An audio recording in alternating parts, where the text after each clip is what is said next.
Subscribe now. Click the bell icon to like, comment, and share.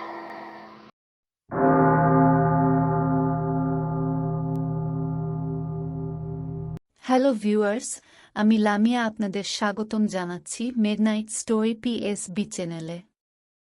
শ্রোতা বন্ধুরা, আজ আপনারা শুনবেন সিস্টার এলসার তৈলচিত্র নভেলটির দ্বিতীয় পর্ব।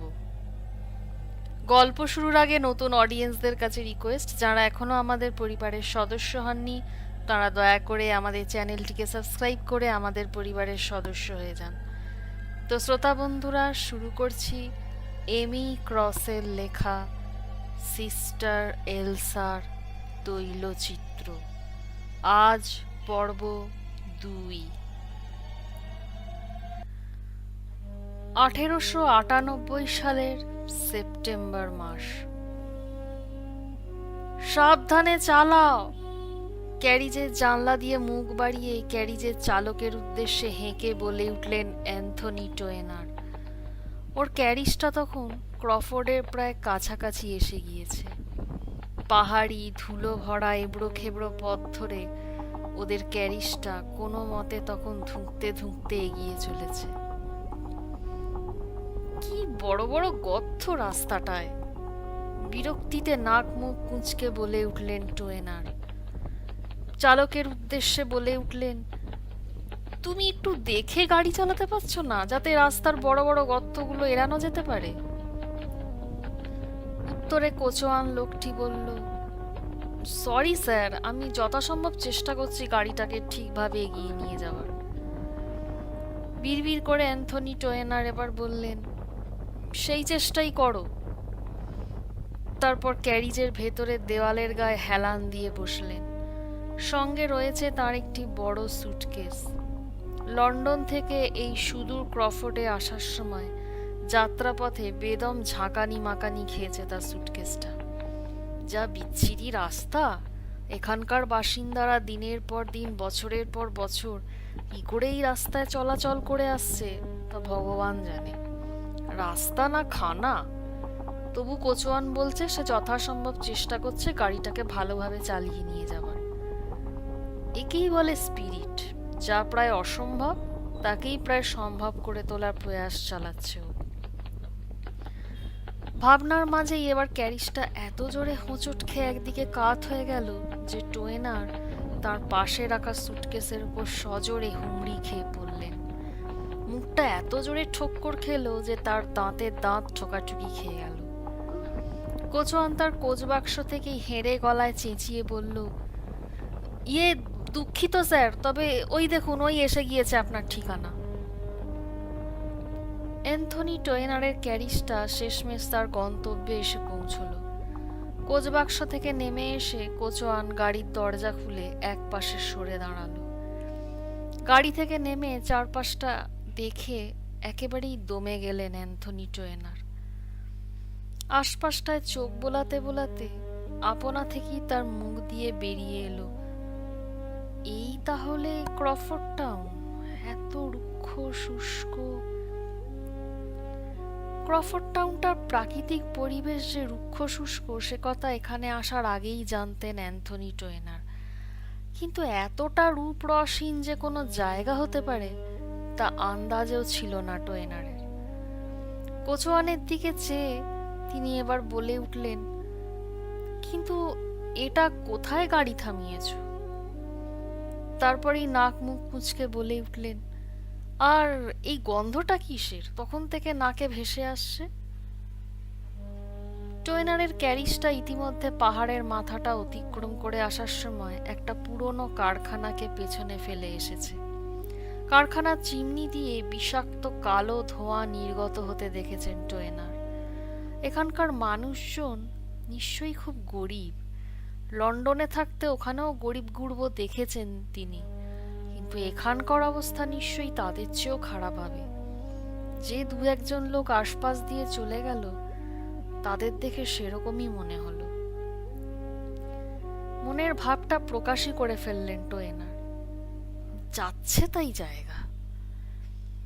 কোচোয়ান যান্ত্রিকভাবে বিনম্র স্বরে মাথা ঝুঁকিয়ে বলল, আমরা এখন টাউনের বাইরে আছি স্যার।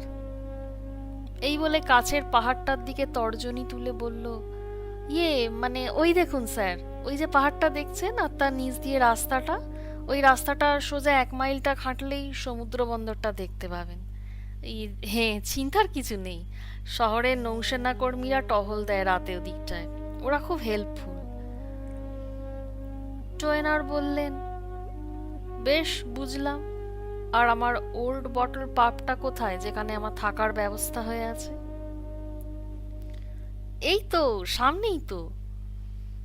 ক্যারিজের ভেতর থেকে সে সুটকেসটা নামাতে নামাতে বলল কোচোয়ান লোকটি, ওই যে সামনে দেখেন। টোয়েনার অবাক হয়ে দেখলেন, এ কি নতুন বাসস্থানের চেহারা তার! হতশ্রী চেহারার বাড়িটার দিকে তাকিয়ে নিজের চোখকেই যেন বিশ্বাস হচ্ছিল না টোয়েনারের। এই জরাজীর্ণ বাড়িটাই তার আগামী কয়েকদিনের ঠিকানা হতে চলেছে। এ তো একটা পুরো বাড়ি, অসম্ভব, এখানে কোনো মানুষ থাকতেই পারে না। বাইরে থেকে অন্ধকার জানলাগুলো দেখেই বোঝা যাচ্ছে বাড়িতে সূর্যের আলো ঢোকার কোনো সুযোগই নেই। হতভম্ব টোয়েনার ভাবতে লাগলেন, তিনি তো ক্রফোর্ড টাউনে যে কোনো একটি ঘর চেয়েছিলেন, তার জন্য কি আর কোনো ভালো ঘরের বন্দোবস্ত করা যায়নি? এরকম একটা হতশ্রী ঝুরঝুরে বাড়িতে তাকে থাকতে দেওয়া হয়েছে। কোচোয়ান লোকটি তার মুখের ভাব লক্ষ্য করছিল। সে এবার একটু এগিয়ে এসে বলল, মানে আপনি কি শিওর যে আপনার জন্য দি ওল্ড বটল পাবেই থাকার ব্যবস্থা করা হয়েছিল? টোয়েনার বললেন, হ্যাঁ, তাই তো বলা হয়েছিল চিঠিতে। কোচোয়ান এবার আরেকটু এগিয়ে এসে বিনীতভাবে বলল, হ্যাঁ স্যার, কি বলবো, আপনাকেই বিদেশ বিভুঁইয়ে ফেলে যেতে না আমার একটুও ইচ্ছে করছে না। এ যেন আপনাকে বিপদের সমুদ্রে ফেলে চলে যাওয়া। এবারই তো কোনো মানুষ থাকতে পারে বলুন? এখানে 1 মাস তো কি, একটা দিনও কেউ থাকলে পাগল হয়ে যাবে। দেখছেন তো বাড়িটার অবস্থা, যদি বলেন তো। টোয়েনার এবার বলে উঠলেন, তোমায় আমার জন্য চিন্তা করতে হবে না, আমি নিজেই নিজেকে সামলাতে পারবো ঠিক। কোচোয়ান লোকটি তবু নাছোড়বান্দার মতো বলল, বলেন তো আপনাকে সি বিচে নিয়ে যাই, ওখানে অনেক ভালো ভালো পাবলিক হাউস পেয়ে যাবেন। আর মনের মতো কোথাও জায়গা না পেলে লন্ডনেই ফিরে চলুন, আমি আপনাকে ফেরত নিয়ে যাচ্ছি। টোয়েনার বললেন, বলছি না আমি নিজে ঠিক থাকতে পারবো। কোচোয়ান লোকটি আর কি করে, হতাশ হয়ে একবার কাতর চোখে তাকালো টোয়েনারের দিকে। যা ভালো বোঝেন করুন, বলতে বলতে কোচ বাক্সে গিয়ে বসলো। ঘোড়াগুলোর লাগাম লন্ডনের দিকে ঘোরাতে ঘোরাতে বলল, ঈশ্বর আপনার রক্ষা করুন, ঈশ্বর আপনাকে সুবুদ্ধি দিন যাতে আপনি বেশি দিন এখানে না থাকেন। আমি আর কি করতে পারি আপনার জন্য প্রার্থনা করা ছাড়া। টোয়েনার বিড়বিড় করে বলে উঠলেন, তোমার দুশ্চিন্তার কারণ আমি বুঝতে পারছি। ক্যারিজখানা চোখের আড়াল হতে তিনি আবার ফিরে তাকালেন সামনের ভগ্নপ্রায় বাড়িখানার দিকে। প্রতি মুহূর্তে তিনি আশা করছেন এই বুঝি কেউ দ্য ওল্ড বটল থেকে বের হয়ে এসে তার সামানগুলো বয়ে নিয়ে যাবে ভেতরে। কিন্তু বহুক্ষণ কেটে যাবার পরও বাড়িখানার ভেতর থেকে কোনো জনমনীষীর সাড়া পাওয়া গেল না। পকেট ঘড়িটা বের করে সময় দেখলেন টোয়েনার, আর ঠিক এই সময় পেটের কাছে সেই একটা চিনচিনে ব্যথা টের পেলেন। সেই ব্যথা যা তার প্রায়শই হয়ে থাকে, আবার নিজে থেকেই চলে যায়। লন্ডন থেকে ক্রফোর্ড আসার সময়ও পথমধ্যে এরকম একটা ব্যথা উঠেছিল, কিন্তু কোচোয়ান লোকটিকে কিছু বুঝতে দেননি তিনি। এখন আবার সেই ব্যথাটা উঠেছে। টোয়েনার লক্ষ্য করেছেন, বিশেষ করে ড্রিঙ্ক করার পর এই ব্যথাটা বেশি মাথাচাড়া দেয়। টোয়েনার নিজেই নিজেকে বুঝিয়েছেন যে এই ব্যথা সাময়িক একটা শারীরিক সমস্যা ছাড়া কিছুই নয়। পায়ে পায়ে দি ওল্ড বটল পাবের দরজার কাছে চলে এলেন অ্যান্থনি টোয়েনার। বারবার ঘাড় ফিরিয়ে পেছনে ফেলে রাখা সুটকেস ব্যাগগুলো সুরক্ষিত আছে কিনা দেখতে লাগলেন। বাড়ির দরজায় পৌঁছে তিনি দরজার হাতলটা সামান্য ঘোরাতেই তাকে অবাক করে দিয়ে দরজাটা খুলে গেল ভেতর দিকে।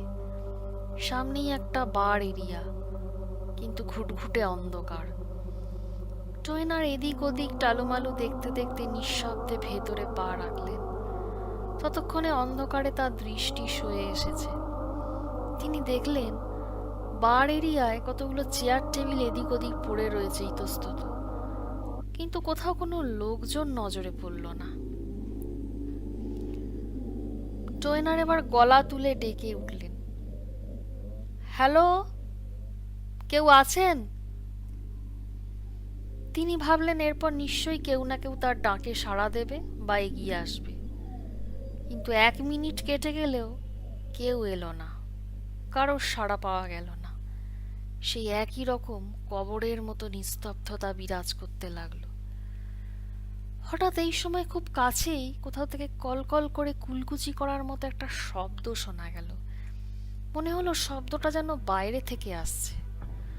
টয়নার সঙ্গে সঙ্গে বাইরে এসে শব্দ অনুসরণ করে বিল্ডিংটার পাশের গলির দিকে তাকাতেই দেখতে পেলেন এক বৃদ্ধ মানুষ পুরনো এই প্রায় ভুতুড়ে বাড়িটার দেয়ালের কাছে একটা টুলের ওপর আধ বসা হয়ে রয়েছে।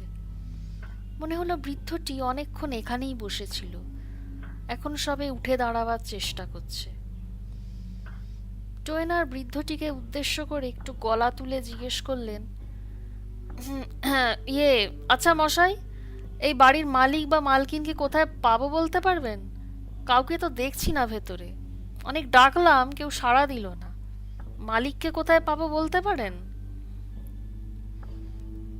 এবার সেই বৃদ্ধ পাল্টা প্রশ্ন করলেন,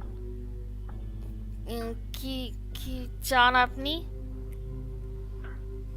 টয়নার বললেন, আমি চিঠি লিখেছিলাম, আমার জন্য দি ওল্ড বটলে থাকবার জন্য ব্যবস্থা করা হয়েছে বলে আমাকে উত্তরে জানানো হয়েছিল। আশা করেছিলাম কেউ আমায় রিসিভ করার জন্য দরজায় দাঁড়িয়ে থাকবে, কিন্তু... টয়নারের কথা শেষ হতে না হতেই এবার সেই বৃদ্ধ বলে উঠল, টেবিলের ওপরেই দেখুন, চাবির গোছা পড়ে আছে। চাবির গায়ে অবশ্য মার্ক করা নেই, আপনাকে নিজেকেই সঠিক চাবিটা খুঁজে নিতে হবে। সিঁড়ির ওপরে যে কোনো ঘর নিতে পারেন। টয়নার জিজ্ঞেস করলেন, আপনি কি এ বাড়ির মালিক? তার ভেতরে ভেতরে ক্রমশ জাগিয়ে ওঠা অস্বস্তিটাকে চাপা দিয়ে কোনো রকমে প্রশ্নটা করলেন তিনি। বৃদ্ধ লোকটি জবাবে অদ্ভুত হেঁয়ালিপূর্ণ ভাষায় বলল, আমার নাম জেমস এডওয়ার্ড স্মিথ, আর ক্রফোর্ডের মতো এই সুন্দর নিরিবিলি টাউনে দি ওল্ড বটল দেখাশোনার দায়িত্ব থেকে ওরে বাবা আমি আনন্দিত। এবার সামান্য ইতস্তত করে টয়নার বললেন, আচ্ছা বেশ, আমি ভেতরে গিয়ে চাবি নিয়ে নিচ্ছি। আপনার সঙ্গে পেমেন্ট নিয়ে আলোচনাটা আমি পরে করব, আপনি সময় করে আসবেন আমার ঘরে। বেশ, ও বাবারে, বেশ বেশ, ওই কথাই রইল তবে, জবাবে বলল স্মিথ। নড়বড়ে পায়ে কোনো রকমে উঠে দাঁড়াতে দাঁড়াতে স্মিথ বলল, আপনার সামানগুলো বইতে কারোর সাহায্য দরকার? আমার মনে হয় আমি নিজেই। টয়নার বাকি কথাটুকু শেষ করতে না করতেই স্মিথ নামের বুড়োটা তার চোখের সামনেই হঠাৎ মাটির ওপর পড়ে গেল উপুর হয়ে। তারপর কোনো রকমে ফের টলমল পায়ে উঠে দাঁড়ালো। আর কিছু না বলে টয়নার দি ওল্ড বটলের সদর দরজার কাছে এসে আর এক দৃশ্যের সম্মুখীন হলেন। তিনি দেখলেন দুটো স্থানীয় ছেলে তার লটবহরগুলো ধরে টানাটানি শুরু করেছে। তারা তার সামানগুলো নিয়ে চম্পট দেওয়ার চেষ্টা করছে, আর ঠিক এই সময় টয়নার এসে পড়ায় তারা ভ্যাবাচ্যাকা খেয়ে গেছে। এই চোরের দল, ভাগ এখান থেকে! টয়নারের ধমক খেয়ে ছেলে দুটো তখনই ল্যাজ গুটিয়ে পালিয়ে গেল স্থান ছেড়ে। ওরা চলে গেলে টয়নারও যেন স্বস্তির নিঃশ্বাস ফেললেন, কিন্তু তবু যেন স্বস্তি পেলেন না। এই অখ্যাত টাউনের হতশ্রী মলিন অবস্থাটা আরো ভালোভাবে তার চোখের সামনে ফুটে উঠল। বিড়বিড় করে তিনি স্বগতোক্তি করলেন, খুবই দৈন্য দশা দেখছি এখানকার। যতখানি ভেবেছিলাম এ তার চেয়েও খারাপ।